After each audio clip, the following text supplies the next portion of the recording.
तो बहुत बहुत स्वागत है आपका अपने इस YouTube चैनल के बायोलॉजी में। तो प्यारे बच्चों, जैसे कि लास्ट वीक हमने खूब सारा इंटरटेनमेंट किया अपने इस चैनल के ऊपर। तो देखिए, अब इंटरटेनमेंट काफ़ी हो गया, पढ़ाई के साथ इंटरटेनमेंट भी ज़रूरी है, मौज मस्ती भी ज़रूरी है, लेकिन मेन हमारा फोकस रहना चाहिए पढ़ाई के ऊपर। तो देखिए, आज हम बायोलॉजी का एक न्यू टॉपिक स्टार्ट करने जा रहे हैं और टॉपिक का नाम है ह्यूमन एक्सक्रीटरी सिस्टम। तो देखिए, ये बहुत ही ज़्यादा इंटरेस्टिंग और बहुत ही ज़्यादा इम्पॉर्टेंट टॉपिक माना जाता है, चाहे वो 10th का बोर्ड का एग्ज़ाम है, चाहे वो 11th का बोर्ड का एग्ज़ाम है, चाहे वो नीट का पेपर है। तो हर एक एग्ज़ाम में इस टॉपिक के ऊपर भर भर के क्वेश्चन पूछे जाते हैं। तो चलिए अपना टॉपिक स्टार्ट करते हैं। तो देखिए, ह्यूमन एक्सक्रीटरी सिस्टम के अंडर एक टर्म आती है जिसका नाम है एक्सक्रीशन। तो सबसे पहले आपको इस एक्सक्रीशन वर्ड का मतलब पता होना चाहिए कि ये एक्सक्रीशन है क्या, क्योंकि ये पूरा एक्सक्रीटरी सिस्टम जो है वो इस वर्ड के ऊपर टिका हुआ है। तो देखिए, एक्सक्रीशन का मतलब होता है हमारी बॉडी से हार्मफुल प्रोडक्ट्स का रिमूव होना। जो बेस्ट चीज़ें हमारी बॉडी में उनका बॉडी से रिमूव होना, उनका बॉडी से बाहर जाना, उस प्रोसेस को बोलते हैं हम एक्सक्रीशन। तो जैसे कि यहाँ पे इसकी डेफिनेशन भी मैंने लिखी हुई है कि it is defined as the removal of waste product from the body, that is उस बेस्ट में जैसे कि यूरिया आता है, अमोनिया आता है और यूरिक एसिड आता है। मेनली ये 3 प्रकार का बेस्ट जो होता है वो बॉडी से जब रिमूव होता है तो इसका रिमूव होना, उस काम को बोलते हैं हम, उस प्रोसेस को बोलते हैं एक्सक्रीशन। तो देखिए, ये जो एक्सक्रीशन है ये 3 टाइप्स की होती है। इसकी आगे 3 टाइप्स हैं, जिसमें कि नंबर 1 पे आता है यूरियोटेलिज्म, सेकंड नंबर पे अमोनोटेलिज्म और थर्ड नंबर पे यूरिकोटेलिज्म। तो देखिए, जैसे कि आपको कोई बच्चा क्वेश्चन पूछे, आपको कोई टीचर क्वेश्चन पूछता है कि बताइए ह्यूमन बीइंग में कौन से टाइप की एक्सक्रीशन होती है, तो आपको ये पता होना चाहिए। तो देखिए, ह्यूमन में जो एक्सक्रीशन होती है वो होती है यूरियोटेलिज्म टाइप की, क्योंकि हम जो हैं वो, हम इंसान जो होते हैं वो बॉडी से मेनली जो हार्मफुल प्रोडक्ट रिमूव करते हैं उसका नाम है यूरिया। तो यूरिया का बॉडी से रिमूव होना, उस टाइप की एक्सक्रीशन को बोला जाता है यूरियोटेलिज्म। और ये यूरियोटेलिज्म नाम की जो एक्सक्रीशन है, इस टाइप की एक्सक्रीशन जो होती है वो मैमल्स में देखी जाती है, जैसे कि ह्यूमन बीइंग्स आगे बाकी डिफरेंट टाइप के जो एनिमल्स हैं उनमें ये यूरियोटेलिज्म टाइप की एक्सक्रीशन पाई जाती है। ठीक है जी।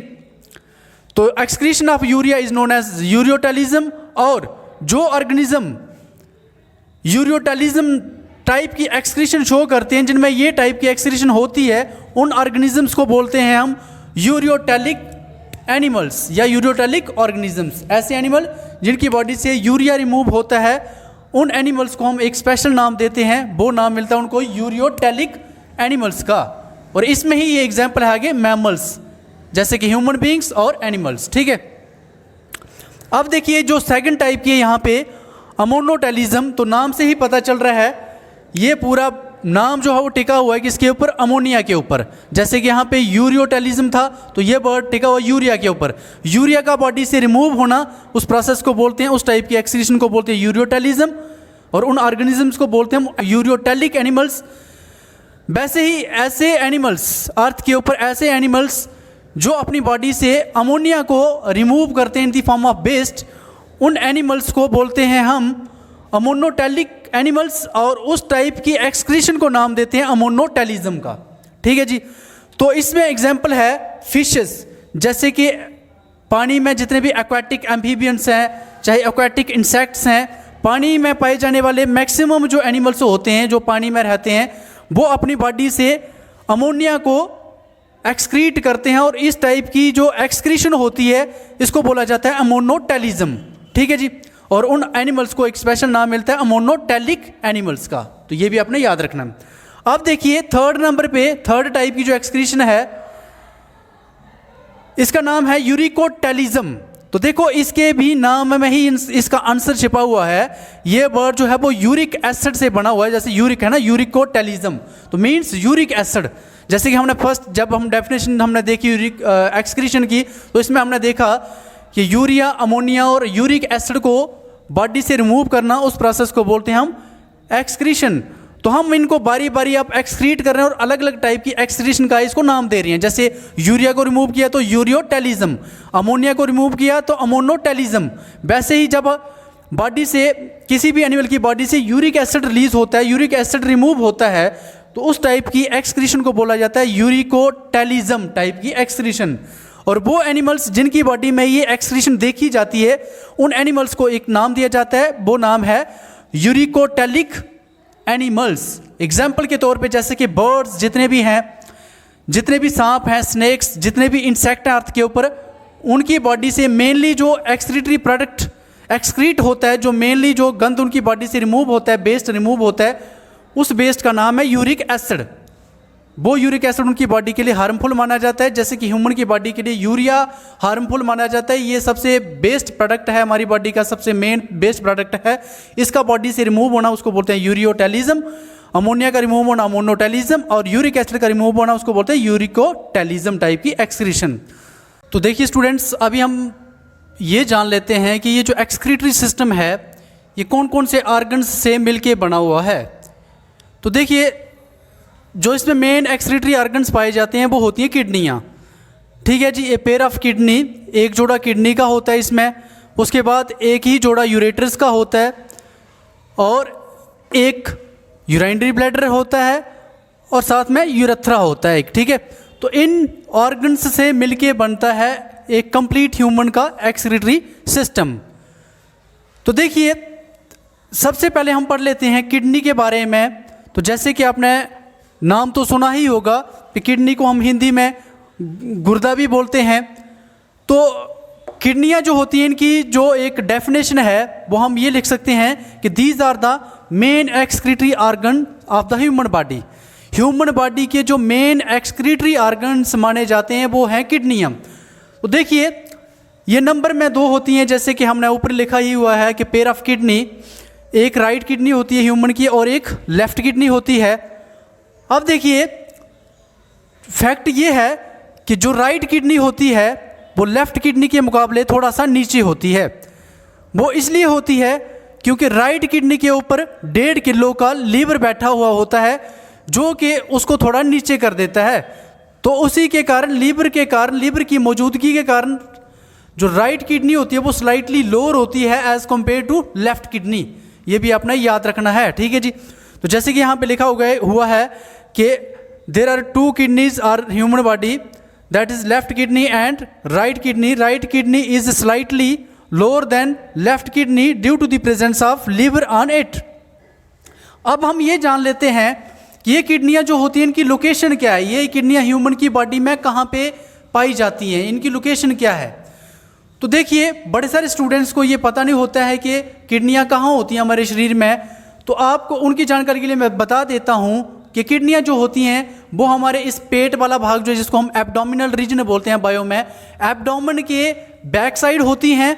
और ये जो स्पाइन है, जिसको हम बैकबोन बोल रहे हैं, बैकबोन की दोनों साइड। ठीक है, और एग्जैक्ट लोकेशन बताएं हम तो in between T12 and L3।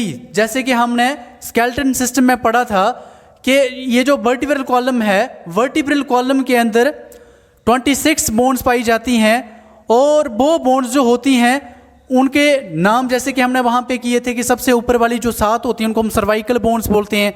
उसके नीचे 12 जो होती हैं वो होती हैं आपकी थोरैकिक बोन्स।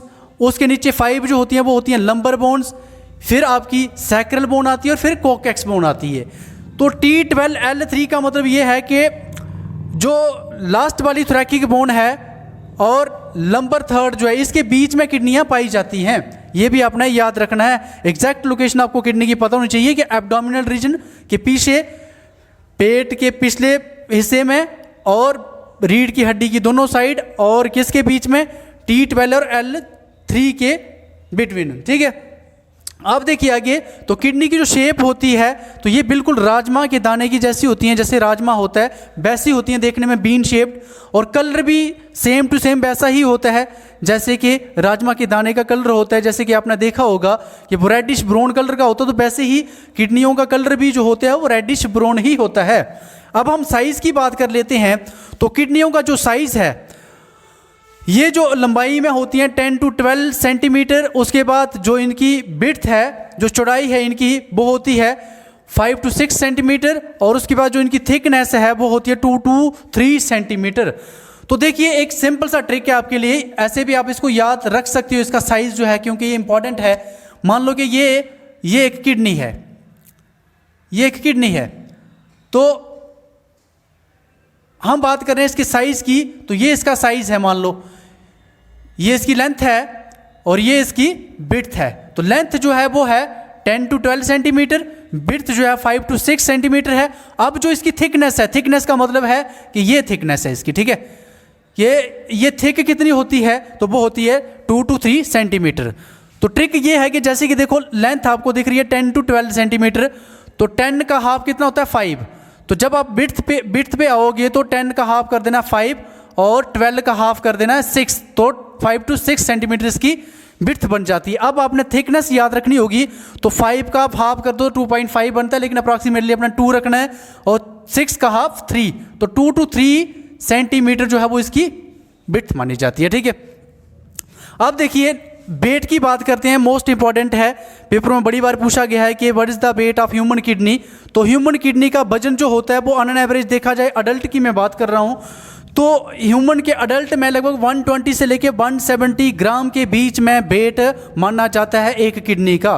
एक किडनी जो होती है वो 120 से लेके 170 ग्राम के बीच मानी जाती है, अप्रॉक्सीमेटली 150 के आसपास, ठीक है। अब किडनी में कौन से सेल होते हैं, तो किडनी देखो काम क्या करती है, वो हम काम जो है वो आगे जानते हैं कि किडनी के फंक्शन क्या है। अब काम आपको पता, हमारी बॉडी में सारे के सारे काम जो होते हैं, जितने बॉडी के ऑर्गन्स हैं उनके पास उनके सेल्स होते हैं जो मजदूरों की तरह काम करते हैं। तो किडनी के पास कौन से सेल होते हैं वो भी आपने याद रखना है, बहुत ही ज़्यादा इंपॉर्टेंट चीज़ है। तो किडनी के पास सेल होते हैं, उनका नाम है नेफ्रॉन। तो किडनी के पास कौन से सेल होते हैं, नेफ्रॉन सेल्स होते हैं, और इनका नंबर भी आपको वैसे याद होना चाहिए। इंपॉर्टेंट क्वेश्चन है, पेपर में बड़ी बार पूछा गया है कि एक किडनी के अंदर कितने नेफ्रॉन होते हैं, तो वो अप्रॉक्सीमेटली 1 मिलियन होते हैं। लगभग 10 लाख नेफ्रॉन एक किडनी में पाए जाए, तो दोनों में कितने हुए, 2 मिलियन, 20 लाख, ठीक है। अब किडनी की स्टडी जो है वो नेफ्रॉन के बेस पे इसकी स्टडी को नाम मिलता है नेफ्रोलॉजी। तो किडनी की स्टडी को बोलते हैं हम नेफ्रोलॉजी। इंपॉर्टेंट क्वेश्चन है, ये भी पेपर में पूछा गया है। उसके बाद किडनी के जो स्पेशलिस्ट MBBS डॉक्टर होते हैं उनको बोला जाता है नेफ्रोलॉजिस्ट। ये भी आपने याद रखना है, ये भी इंपॉर्टेंट है, ठीक है जी। लेते हैं किडनी के फंक्शंस, कि किडनी जो होती है वो हमारी बॉडी में क्या काम करती है, भगवान ने हमें किडनियाँ क्यों दी हुई हैं, ये हमारे शरीर में क्या क्या काम करती हैं। तो देखिए सबसे पहले तो जो मेन काम है किडनी का ह्यूमन की बॉडी में, वो है खून को साफ करना, फिल्ट्रेशन ऑफ ब्लड। ये हमारा जितना भी खून होता है बॉडी का उसको साफ करती हैं, और उस ब्लड के अंदर से जितनी भी गंदगी निकलती है, जैसे कि पानी है, यूरिया है, अमोनिया है, यूरिक एसिड है, जो भी बेकार की चीज़ें होती हैं उनको मिक्स करके किडनियाँ जो होती हैं वो पेशाब बनाती हैं, जिसको हम यूरिन बोलते हैं, ठीक है। तो मेन किडनी का काम है ब्लड को साफ करना और पेशाब को बनाना, और प्लस उस पेशाब को बॉडी से रिमूव भी करवाना, एक्सक्रीट करवाना, ठीक है। तो ये 3 इसके प्राइमरी कुछ फंक्शंस हैं। तो अब आपको थोड़ा सा ये पता भी होना चाहिए कि ये जो किडनियाँ होती हैं वो एक दिन का कितना पेशाब बनाती हैं। तो किडनियाँ जो होती हैं वो एक दिन में लगभग 1 to 1.5 लीटर यूरिन जो है वो पर डे बनाती हैं।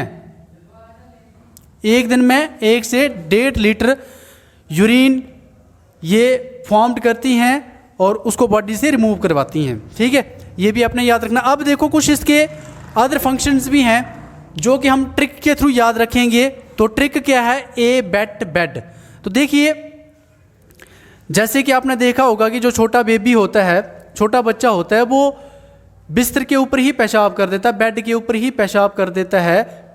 तो वो बेड कैसा हो जाता है, फिर पेशाब होने के कारण वो बेट हो जाता है, गीला हो जाता है। तो वही ट्रिक है कि ए बेट बेड, ठीक है। तो इसके थ्रू हम किडनी के जो बाकी अदर फंक्शंस हैं वो हम लर्न कर सकते हैं आराम से।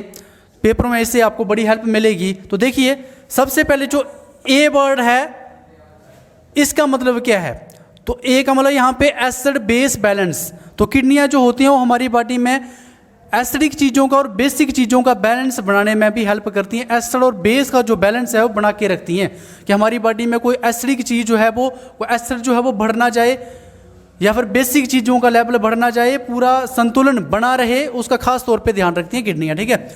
W से मीन्स वाटर रिमूवल। देखो जैसे कि आपको पता होगा कि हम जितना भी पानी पीते हैं, हमारी बॉडी जो होती है वो सिर्फ 2 से 3% पानी ही यूज़ करती है, ओनली 2 to 3% पानी का यूज़ करती है। बाकी पानी जो होता है वो in the form of urine body से रिमूव हो जाता है, तो उस पानी को रिमूव करने में भी हेल्प करती हैं किडनियाँ, ठीक है। ई से है एरिथ्रोपोइसिस। तो एरिथ्रोपोइसिस वर्ड का मीनिंग है कि formation of RBCs, formation of RBCs, ठीक है।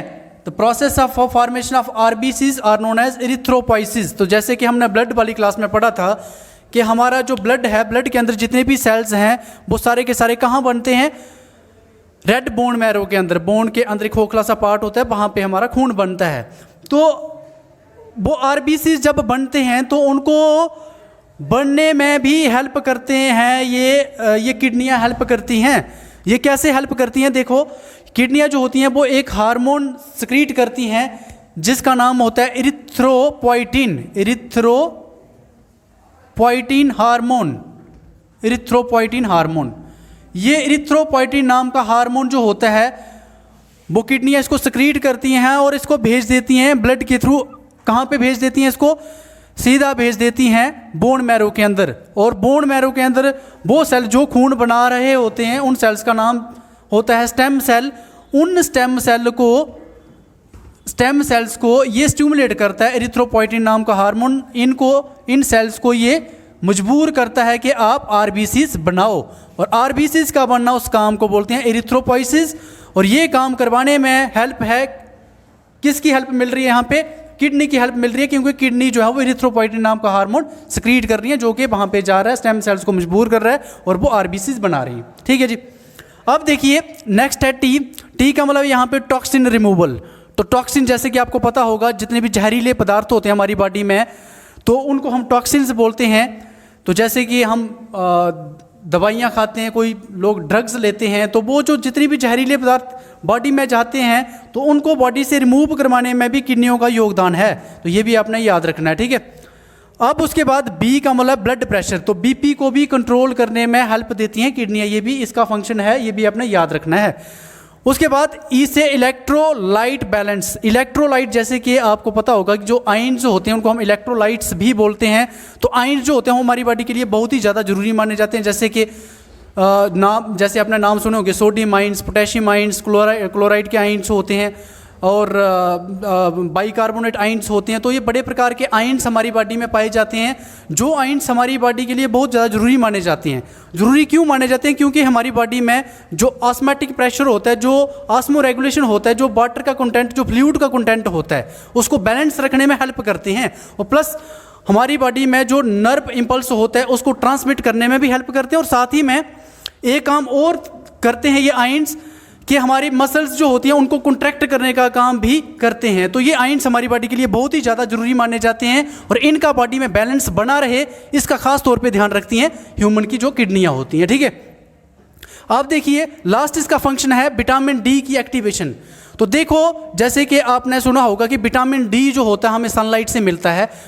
तो विटामिन डी जो होता है वो मिलता तो है, लेकिन हमारी बॉडी में वो काम क्या करता है। तो देखिए विटामिन डी जो होता है वो हमारी बॉडी में जो कैल्शियम और फास्फोरस होता है, जैसे कि बोन्स में पढ़ा था कि हमारी बॉडी में जो बोन्स होती हैं और प्लस जो हमारे टीथ होते हैं ये मेनली किस मिनरल्स के बने हुए होते हैं, कैल्शियम एंड फास्फोरस के। कैल्शियम और फास्फोरस इनके बनने के लिए बहुत ज़्यादा ज़रूरी माना जाता है। तो वो कैल्शियम और फास्फोरस जो है वो उसकी एब्जॉर्प्शन कराना ब्लड में वो काम करता है विटामिन डी। तो विटामिन डी जो होता है वो ब्लड में कैल्शियम और फास्फोरस को एब्जॉर्ब करवाने का काम करता है। तो उस विटामिन डी को एक्टिवेट करने का काम यहाँ पे किडनियाँ करती हैं कि चल भाई तू काम कर, ठीक है। तो ये किडनी के कुछ फंक्शंस हैं जो आपने याद रखने हैं, बहुत ही ज़्यादा इंपॉर्टेंट है, एग्जाम्स में आपको ये काम आएंगे, ठीक है जी। तो देखिए स्टूडेंट्स, आज के लिए हम अपनी क्लास यहाँ पे ही ख़त्म करते हैं। मिलते हैं नेक्स्ट क्लास में, तब तक के लिए bye bye, take care, thank you.